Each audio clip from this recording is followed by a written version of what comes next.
Alright, I want to talk to you guys about switching your niche, switching your industry, switching your deliverable, your service or product or whatever, and the rights and wrongs, the do's and don'ts, all of that kind of stuff, why you should, why you shouldn't, and let me know at the end of this video if you enjoyed this style of video. It's kind of a new it's a new style of video that I'm trying out. I don't know if you guys know, but I bartend in a city that's 40-ish minutes away.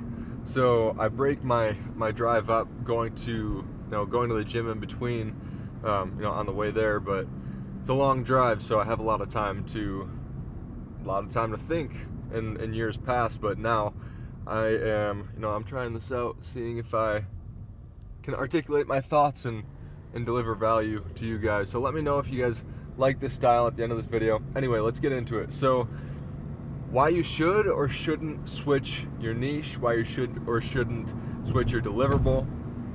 It's all situational, but I can tell you for a 100% certain fact, if I tried sticking to just one of the services that I have, I've tried in the past, if I just stuck to it for a year and a half, 2 years, I can guarantee you I would be way, way further than I am right now. And it's slightly disheartening, but it should be encouraging at the same time. Because 2 years, if you're on the self-development journey, you're in it for the long haul. You probably watch a lot of Alex Hormozi. Alex Hormozi preaches the only games that really matter are the infinite ones, kind of, life, marriage, business, self-development, health, all of these things that you're trying to win. You're going, you make these goals for yourself as if it's almost a game. And some of the games that don't matter are the non-infinite ones, video games. I guess if we're talking, relationships, lust, stuff like that are just kind of one-off. So, going back to the topic, if you're thinking, or if you're on the self-development journey, chances are you don't believe that a year and a half, 2 years is a very long period of time. Typically, you feel like you're going to be where you want to be at financially, emotionally, with regards to time freedom, all those kinds of things. You think that you're going to be there in 2 years, 4 years, maybe 5 or 6 years, which is, in the grand scheme, that's a very short period of time. But where I'm going with this is, if I stuck to what I wanted to stick to, if I just chose something and just embraced the suck for 2 years, when I was starting my entrepreneurial journey, I would be way further ahead. I probably wouldn't be on my way to work right now, realistically. But to continue my current venture, I can't just not work. I'm not at that point yet. So I guess this is kind of my invitation for you to join along and grow as an entrepreneur together, because I'm not going anywhere, and I'm going to stick this venture out until I achieve success, because it's an unmet, the demand is unmet, and nobody's really supplying it. So that's my perspective with my current venture, and I'm not stopping. And I haven't had this mindset for my last few. And like I said, if I had this mindset, chances are I would be much further ahead. But now that I've adopted this mindset, there's nothing in between me and this goal that is being the top real estate photographer, real estate videographer in my area. So with that being said, I just want to stress I just want to emphasize why you should stick to one niche, stick to one service, and don't deviate from that. Deliver value from for them over and over and over, time and time again, and show up every single day just putting your best foot forward. So why do you need to do this? Why can't I try one thing out, then try something else out? Well, if you think about it in terms of having the amount of time it takes to learn the skills, learn the valuable skills that people will benefit from, you really can't learn more than one thing and master more than one thing at a time.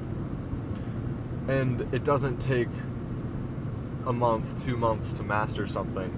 Some people will disagree with me and say, I'll work around the clock, or learn around the clock, and I'm going to learn this and be a master at it in a month. Well, I don't truly believe you'll have, first of all, the amount of education, and second of all, the amount of experience it takes to truly consider yourself an expert. And that's why it takes so long to, for your success to develop, because you're not truly the person that deserves the success. So that's why you can't just switch from one thing to another, learn as much as you can, and say, all right, now I'm an expert, now I'm going faster.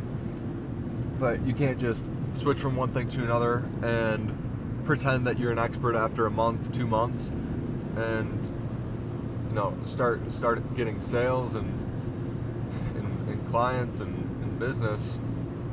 It just doesn't work like that. People will smell through the fact that you are not who you say you are, and transparently, that's happened to me.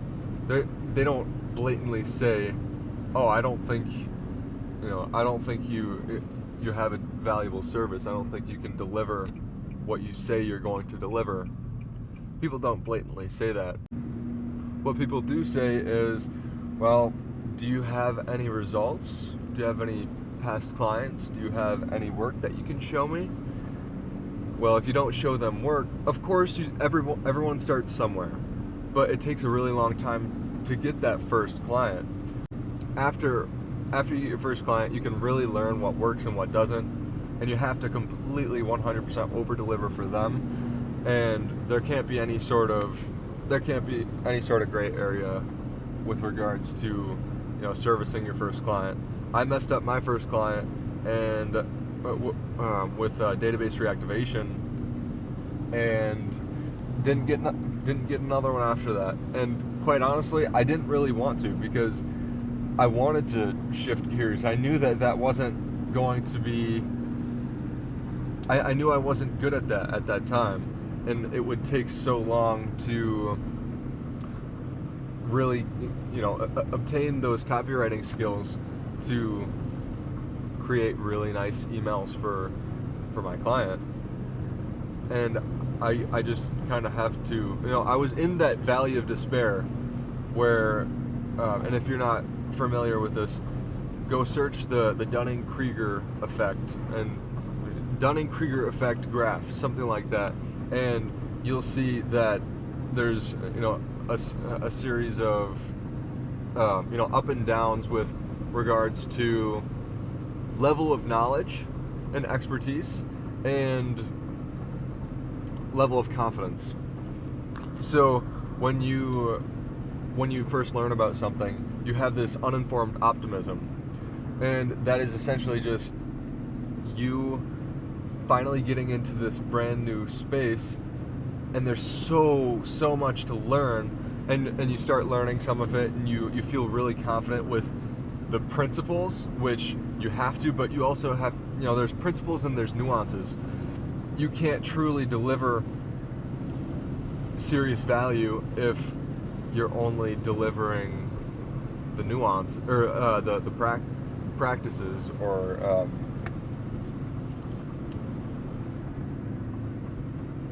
the best practices, for lack of a better word.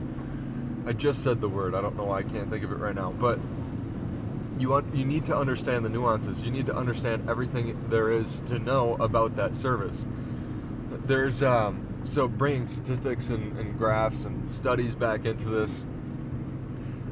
This is completely unrelated, but there is correlation with this. So I don't know if you're familiar with this theory, but there's this theory with men and relationships where 80%, or it's like 20% of the men get 80% of the women, or like 10% of the men get 80% of the women. And why is this? It's because they're the best at what, they're the best at what they do, or they're the best at that skill. So they get the majority of the business, and as they should. So when you are delivering a service, you need to know that it's going to take so much work. Once you get into that valley of despair, you need to have just a resounding amount of confidence in the value that you're providing and the unmet demand. Like, you need to know that there's an unmet demand, and you just need to push through that valley of despair. And that's a time where you might need to pretend to have that confidence to weather that storm. So if any of you guys are wondering my story, so I started off starting a real estate videography company, and it just didn't work out, primarily because I wasn't doing the outreach, primarily because I wasn't connecting with the people that I needed to connect with. But when I chalked the reason up to there not being a demand in my area, which I will say, to my defense, I was kind of right in that there isn't very much of a demand for real estate videography specifically. But the real reason why I failed is straight up because I didn't do the outreach. I didn't walk into businesses. I didn't cold call. I didn't cold DM. I wasn't building much of an Instagram presence. I didn't know how to build an Instagram presence. There's so much that goes into obtaining an attractive persona that attracts and magnetizes to clients. Like, you need to be that person through and through, and I never was that. But I started off with that videography company, and I did a lot of free work, and no paid work came from it. And I was just kind of racking my head. I was like, why isn't this working? Why can't I get paying clients? But it's just because, I do believe that the demand was, there wasn't much of a demand for it. But it was mainly because I wasn't doing my outreach, because there are people in Door County that absolutely did want real estate videography. But again, not only did I not do the greatest outreach, but I also wasn't providing the greatest service. So I switched to providing Google ads, and I did Google ads for someone completely for free. It was actually a really large company in Milwaukee, Wisconsin. I'm not going to get into, I'm sure they wouldn't mind if I said it, but I'm not going to get into the details. But long story short, I wasn't really providing a great service again, because I learned for a couple months and I failed. I didn't provide, I thought I was providing leads, but I really wasn't. But all of the leads were unqualified, and it just boils down to not being a master of my craft. I tried it and I tried it and I tried it, and I didn't try it again. Basically, I didn't learn what I needed to learn, but I had that uninformed optimism that I could provide a good service, but I couldn't. So I switched out of that, and then I was like, all right, I'm going back to realtors. I'm going back to, what I really want to work with is real estate, and everything revolving around real estate. So I do that, and lo and behold, it just, once again, it doesn't work out.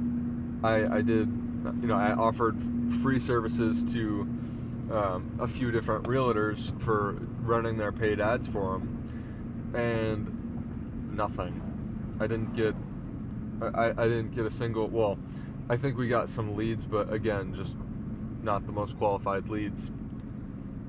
So, after that, and once again, that was me learning for a month, 2 months, and starting outreach and trying to,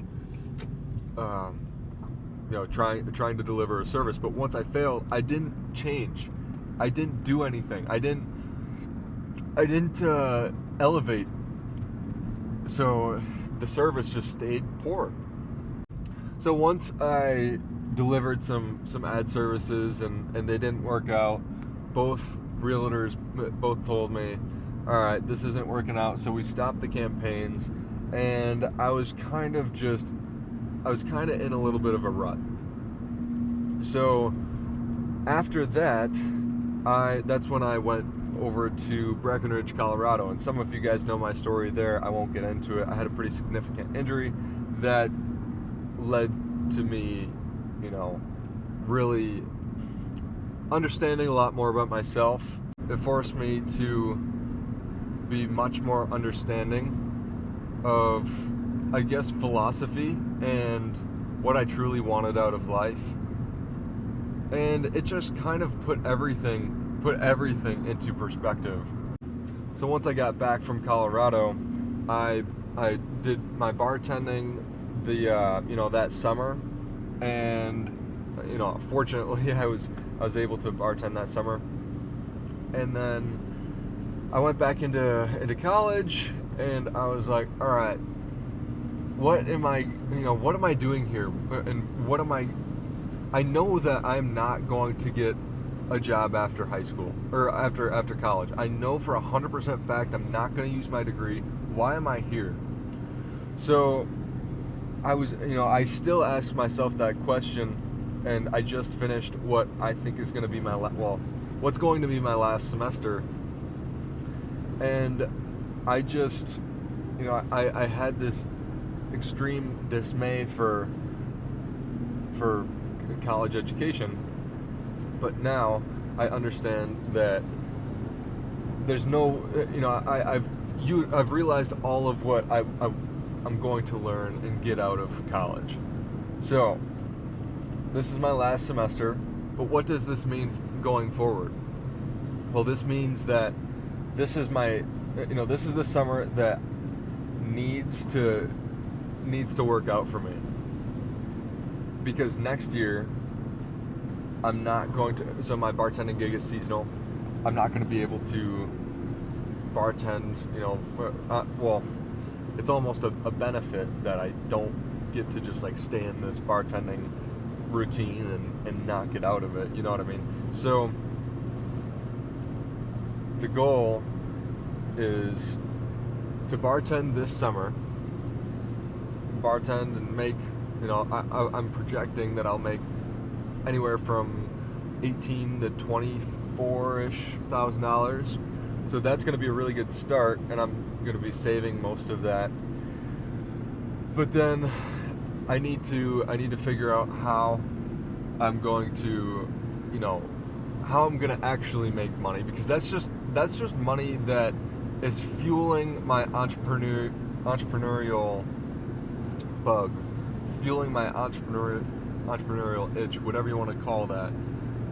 Because I know for a 100% fact I'm never gonna, well, I shouldn't say never, but I'm not going to get a job after college. I'm not going to sit at a desk for the rest of my entire life. None of that sounds okay. So I need to figure out what I'm gonna do, and now I have come back to real estate videography, as well as photography, because I've been doing it for a while and I know that I'm really, really good at it now.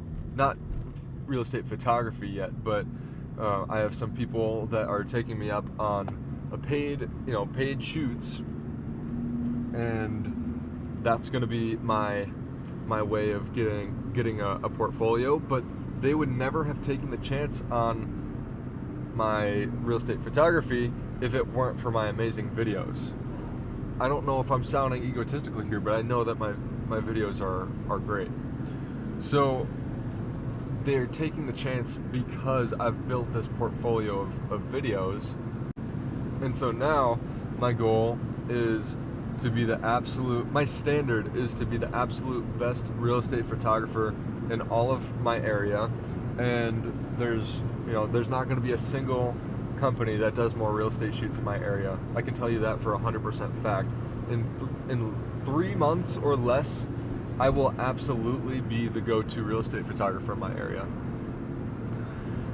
So it's a little bit about my life, and that's a little bit, I know we strayed away from the topic of the video, but I haven't fully laid out my history and why I should even talk about something like this. But yeah, maybe I'll have another more in-depth video of when it's a good idea to switch, when you believe that you aren't called to do something that you're currently doing. Maybe that's a time to, maybe that's just one time to switch, but we won't get into that now. And if you are at all interested in an entrepreneurial group, let me know, because I haven't launched this yet, but me and one of my entrepreneurial friends, we are starting a community of entrepreneurs, and we have a few friends that are already on board with it. So if you guys are at all interested in that, definitely throw it in the comments, because I'm going to be creating and evolving that over time, and that community is just going to grow as I grow as an entrepreneur, as my friend grows as an entrepreneur, and as we all grow together. That's going to be an amazing place. So check that out. Like, subscribe, comment, all that fun stuff. Hit the notification bell, all that good stuff for the YouTube algorithm, and I'll see you guys later. Have a wonderful day.